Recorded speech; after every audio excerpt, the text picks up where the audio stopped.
Hello and welcome. This time a quick look, not on an aircraft, but a tool. And there's actually no flight simulator symbol there because this tool I use for more than one simulator world. I use it for MSFS, I can use it for prepared, and I do use it for X-plane. It's called MobiFlight, and in particular we are looking at the MobiFlight Connector part of that MobiFlight software construct. So why am I using an external software to program my buttons? Actually, note, I'm not doing the axis. Axis, my personal experience is, axes are best programmed in the simulator itself. And usually, the assignment of your axes are always the same. Almost always the same. So it's not that with every aircraft you have to change the throttle axis. Well, having said that, there are differences. If you are on a 2-engine turboprop or something, or a prop, you may want to have your 6 axes on a Bravo throttle, 2 for the throttle, 2 for the prop, and 2 for the mixture. And that may differ from aircraft to aircraft, because obviously for a Boeing 737 or something like that, you would like to have a different setup. So maybe the 2 middle axes are then your throttles, if it's a 2-engine aircraft. So the thing is, I personally have made not very good experience with externally assigned axes. In MSFS, I tried it with FSU IPC. I think it's also possible with another software, and that's actually the alternatives that I have explored so far. So, for example, Pete Dawson's software here, the FSU IPC in prepared and also FSX, I only used FSU IPC. I never had anything else. I did program my profiles. FSU IPC is capable of detecting what aircraft is loaded and then would load up the profile. As I say, in FSU IPC 6 prepared, this is actually my way of programming things and also making aircraft add-on specific profiles. The downside of FSU IP6 is that you really have to do a profile or assign a profile to every aircraft that you start. And if the wrong one is loaded and assigned, then you will have difficulties. Or if you have very specific, you need to create really very specific profiles. So it's a lot of work, but I think this is a general problem. One thing that in prepared and FSU IPC6 worked really well is axis. To assign the axis externally, FSU IPC 7 for MSFS never, at least for me personally, again, maybe different, I haven't actually tried it recently, but my experience with using FSU IPC payware, which I have, to assign axis is a bad one. There are a lot of strange things happening with external tools doing your axis on MSFS, so I have chosen to not do it, and I've also gone away from defining buttons because every aircraft I need to create a profile. And the thing is, if you open the menu of FSU IPC, I'm not sure if it's still like this, but I'm almost pretty sure that it still is, you will lose contact to your hardware. Yeah, it's a problem in MSFS anyway. Even if you're on a pop-up menu and you click around in, let's say, the PMS 50 pop-up window, you will actually lose access. You can't steer. Yep, until you're back in the simulator. So some very weird and strange things that are MSFS specific. So I've decided I will not do access externally. I do them always with the tool that the simulator brings. And that is actually, in my personal opinion, is the best way to do this. There's another tool that I have actually purchased because it's a payware. Personally, wow, yeah, it's and it's still evolving. It's the software that does everything, but not for XPlane. And here's my problem, and one of the reasons why I chose MobiFlight, although it has also a few, let's call them disadvantages. This thing and FSU IPC, by the way, they both don't support XPlane. And I'm tired of having to create profiles or things for aircraft in all kinds of different systems. So personally, I wanted to have something that allows me to start it, maybe select the profile, and then just fly with it. And the only way to do this was, for 3 simulators, was, at least that's the only one I found, was to use this MobiFlight project. Now, the MobiFlight project is for cockpit builders. It's actually an open source software. So most of the stuff that you see here is actually for free. You can even see it's GitHub. That means for you to download this software and start using it, especially since they have integrated MSFS 2020 prepared, XPlane 12, XPlane 11. So all the, even FS6, FS9 in theory are supported. I don't have it anymore. So it covers everything that I have. For me, this is actually fantastic. And what you can see here is it's actually made for cockpit builders, Arduinos, you see the Uno, the Nano. So if you're into all this kind of techie stuff, that's what it's actually made for. And it's open source. I actually met one of the developers of MobiFlight on the Aero in Friedrichshafen. So as a software developer that I am, I could really like it.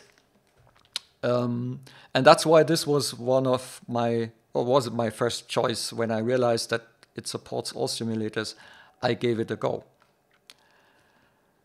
Okay, let's have a look at the tool itself. The part of the MobiFlight world that we're using is the MobiFlight Connector. So this is basically a tool, and this is a quick look. So I'm not going to go into a lot of details here. I mean, you can try and ask me questions if you do not really understand how you should use it. But the thing is, on YouTube, I don't have much time, so it could take some time before I can pick up your question and answer it. And also, there is really good, there's good documentation on the MobiFlight pages, even in German, by the way. So what this tool can do is 2 things, actually. You can program all your buttons and switches for MSFS and XPlane, but you can also program lights. And here especially, if you have a Bravo throttle unit like I do, there are the better Bravo lights, which currently don't work for me because something has changed, probably sim update, or you use this, I don't know how I should put it, interesting Aerosoft software, which I'm not happy with. By the way, that software was one of the reasons why I looked for an alternative, because anyway, let's not dive into this one. I'm not very happy with it. It does kind of work, but it's one of these software items where you sit in front and think, oh, no. Why are you torturing me like this? Anyway, let's go back to this. So MobiFlight Connector allows you to do the lights, and I'm just going to show you an example of how that looks. We're currently in my MSFS default profile, and here's another, well, I don't know if I want to call it disadvantage, because you have to look at the context. MobiFlight is used for a home cockpit, and a home cockpit doesn't change. It's a B737 whatever, or A3 whatever home cockpit. The switches of your hardware, they won't change, okay? So it's actually normal that this software loads a profile, and probably this is the only profile that you're going to use because it's the one for your home cockpit.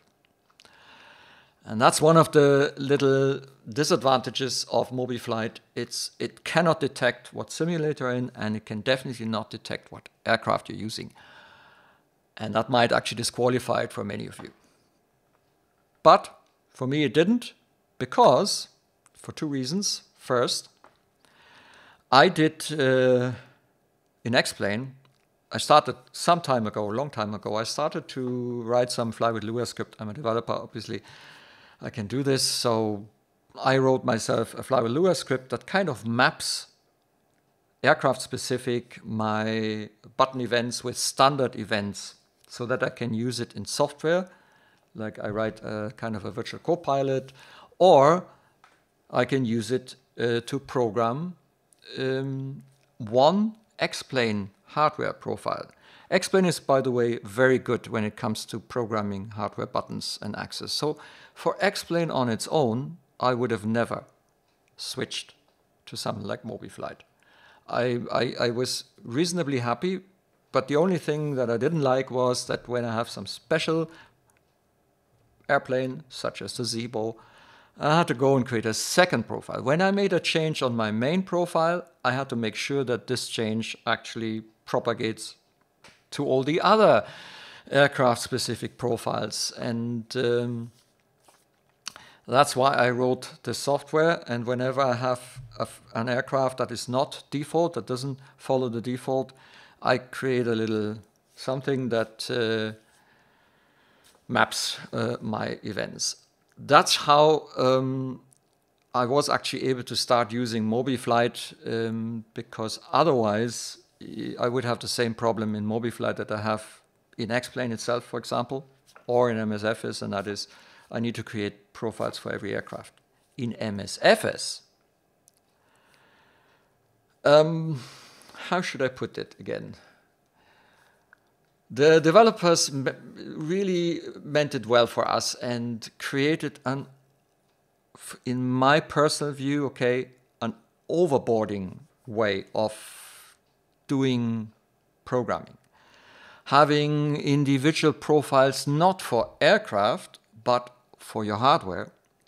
That means you cannot create a profile for your 737. You actually have to create the PMDG, for example. You have to create a profile for your side stick or for your aileron kind of alpha, for example, your Bravo, your rudder pedals, and so on. And if aircraft, well, the PMDG in MSFS, they have turned back to standard. That means most of the standard stuff works, because everything else, like they did it in prepared, complicated, isn't really easy to go, especially when you think about that this is actually an Xbox game, or is supposed to run on Xbox as well. So it's not as important anymore, but we still have fly-by-wire. Take the fly-by-wire. The fly-by-wire does certain things specifically, so it is actually difficult. You need to go and then create profiles, and you need to do it for every hardware that you have. If you have only one joystick, it's easy. If you have a bit more, like I do, all the kind of stuff that I collected over the years has has grown here, like the hardware jungle a bit. It gets really difficult. So I wish I would have one tool where I can define one profile and it works. And this is, MobiFlight is not perfect for that, but it's going in that direction. So let's have a look at the Bravo Mode Light 4 heading, the autopilot heading. So if you know the Bravo, it has this kind of autopilot. It's a lot like the Cytec stuff, because Cytec people have developed the Bravo hardware, and therefore, especially the Bravo has all these switches. They are kind of a combined Cytec panel, Cytec light panel. I don't know what it's called, the one with the lights and the autopilot panel and all that. They have done that, and it's very similar in the way that you use it. But just better quality than Cytec would ever produce. So in this case, it's the autopilot heading lock. I am in the MSFS profile, I use Microsoft generic autopilot. Those categories you can filter down, and then I just use the autopilot heading lock. And you can actually look what that looks like in this code that Microsoft uses for a long time, the A vars and L vars and what have you vars. So it's the A : autopilot heading lock bool. A, I think, stands for aircraft, if I remember correctly. So it's a Boolean variable, basically, where the state of the autopilot heading lock is depicted as true or false. If it's true, MobiFlight will activate the light, and you will actually see that the heading mode is on. If it's false, then it's off. And because in MSFS most aircraft are actually using the standard, creating this one profile covers almost all aircraft. Almost.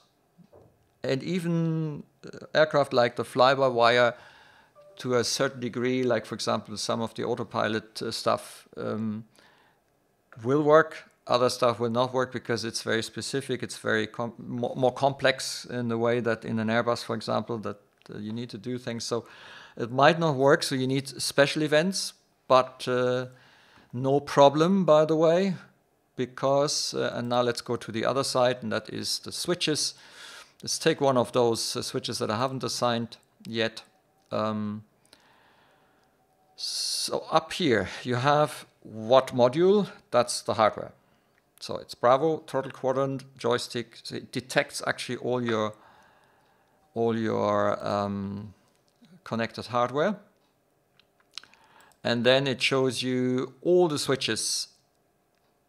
And by the way, also the axis. But as I said before, this is third take, so maybe I haven't said it yet. Let me quickly repeat. I do not use external tools for axis because for me that never really worked very well. So you can actually do axis in MobiFlight. I wouldn't advise though, because for me it didn't really work well. So it's switch number 5 up. Sometimes you need to kind of figure out what is what. In this case it was easy. Switch 5 is the 5th switch on the switch panel here, on the row of switches on the Bravo. And yeah, because I made a copy of the explain for MSFS, this is actually wrong. So let's, it's not assigned yet. So let's go to Microsoft Flight Simulator. You can then start, for example, Phoenix. Yeah, there are Phoenix events. Let's do that and have a look. And now you see all the special Phoenix events or commands or whatever you want to call it that you can actually use and apply. If it's a simple kind of switch, like a button press, let's use the ventilation blower button press. Yeah, looking at the preset code, what it actually does is puts this strange way of programming stuff in FSX prepared and also MSFS that I know from the old times. So for example, this is a toggle switch, and it will toggle the L variable of the pneumatic blower and also kind of trigger the animation. So it looks like you also need to trigger the animation so that you can actually see the switch move. So that's the way it's done in the Phoenix. So in this case, what this here, for example, says is we put something in the L variable, and it's it's the inverted value of the variable itself. That's how you do a toggle. So if it's a 0 in there, the exclamation mark will make it a not. So this is inverse logic here.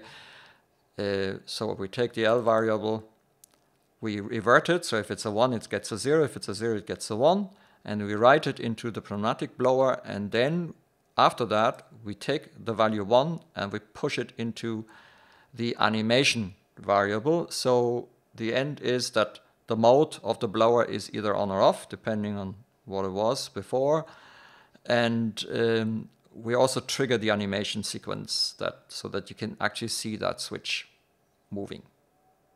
Yeah. But the good thing is you don't need to do that yourself because all of that is programmed. And it just shows you one of the reasons why me personally, I like this.